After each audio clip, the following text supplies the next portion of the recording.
Assalamualaikum warahmatullahi wabarakatuh. Perkenalkan, nama saya Muhammad Farhan Abdul Aziz dengan NIM 24060121166 dari Departemen Informatika.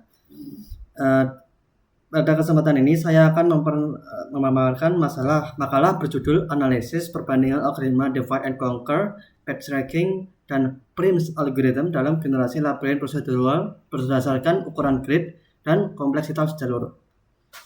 Generasi labirin prosedural dimanfaatkan secara luas dalam permainan video game, simulasi navigasi otonomus, dan pengujian algoritma pencarian jalur. Terdapat beragam algoritma yang dapat digunakan, namun pada saat ini belum banyak studi yang membandingkan ketiganya secara bersamaan dari sisi kinerja, waktu, dan kompleksitas jalur. Penelitian ini bertujuan untuk mengimplementasikan ketiga algoritma secara mandiri, mengukur waktu komputasi pada 10 variasi ukuran grid dari 5x5 hingga 100x100 sel, serta menganalisis 5 metrik kompleksitas jalur yang dihasilkan. Ketiga algoritma yang dibandingkan adalah sebagai berikut. Pertama adalah divide and conquer atau recursive division. Bekerja dengan membagi ruang secara rekursif menggunakan dinding horizontal atau vertikal, lalu membuat di satu lubang yang acak pada setiap dinding untuk menjaga keterhubungan. Labirin yang dihasilkan bercirikan koridor panjang dan terstruktur secara geometris. Backtracking atau recursive backtracker menggunakan penelusuran depth first search dengan tumpukan eksplisit, yaitu algoritma ini menelusuri secara acak dan mundur ketika menemui jalan buntu, sehingga menghasilkan jalur solusi yang sangat panjang dan berliku. Setelah itu yang terakhir yaitu Prim's algorithm atau randomized Prims. Algoritma ini mengadaptasi algoritma minimum spanning tree dengan memilih sel perbatasan secara acak. Algoritma ini menghasilkan banyak cabang pendek yang tersebar sehingga labirin tampak ramai secara visual. Dari sisi kinerja waktu, divide and conquer terbukti paling cepat di seluruh skala pengujian.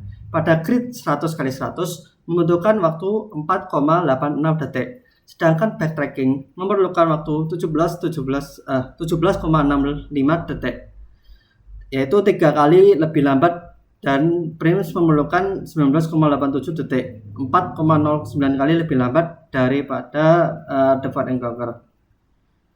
Kecepatan divide and conquer atau DC bersumber dari sifat deterministiknya yang mengunjungi setiap sel tepat sekali tanpa overhead pencarian tetangga yang acak.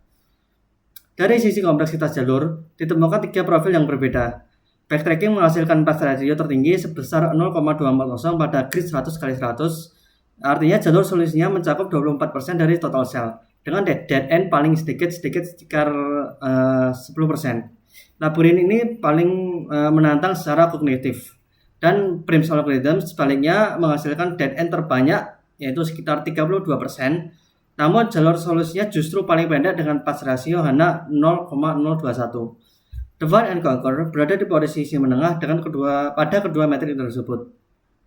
Berdasarkan hasil eksperimen, dapat disimpulkan bahwa tidak ada satu algoritma yang optimal untuk semua skenario. Pemilihan itu bergantung pada kebutuhan aplikasi dan bentuk yang diinginkan. Divide and conquer direkomendasikan untuk aplikasi yang membutuhkan generasi real time pada grid yang sangat besar. Backtracking paling tepat untuk permainan yang memprioritaskan kualitas pengalaman navigasi. Setelah itu, Prim's algorithm cocok untuk aplikasi yang memerlukan kompleksitas visual tinggi seperti puzzle atau sebuah dekorasi, di mana kecepatan generasi itu bukan prioritas utama. Demikian pemaparan singkat dari makalah kali ini. Kode program, link YouTube video dari sebuah pemaparan ini, dan data eksperimen tersedia pada repositori GitHub yang tercantum di bagian lampiran makalah. Wassalamualaikum warahmatullahi wabarakatuh. Terima kasih.